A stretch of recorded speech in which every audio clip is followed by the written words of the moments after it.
High, আমি বিশাল। আজকে আমি বানাবো মাটি দিয়ে একটি ছোট্ট উনুন। সবার প্রথমে মাটিগুলোকে আমি ভালো করে গুঁড়ো করে নিচ্ছি। গুঁড়ো করার পর আমি ভালোভাবে জল দিয়ে দিচ্ছি। জল দিয়ে ভালোভাবে এটা মাখতে হবে, যতক্ষণ না শক্ত হচ্ছে ভালোভাবে মাখতে হবে।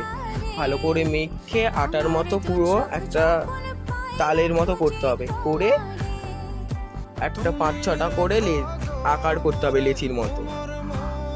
তারপরে টালির ওপর আস্তে করে ওগুলোকে সব রাখতে হবে, রেখে গোলের মতো করে করতে হবে। দেখো আমি দুটো রেখে দিয়েছি, রেখে এগুলো গোলের মতো করতে হবে। এটা আমার ফার্স্ট উনুন গাইস, তোমরা একটু সাপোর্ট করবে। ভালোভাবে রাখছি এগুলো, দেখো গোল করে নিলাম। গোল করে এবার জল দিয়ে ওগুলোকে ভালো করে আমি মেশানোর চেষ্টা করব। ভালো করে মেশাতে হবে তোমাদেরকে, ভালো করে মিশিয়ে এবার গোল করতে হবে। নাড়ুর মতো গোল করে 3টে করতে হবে, করে ওর ওপরে বসাতে হবে।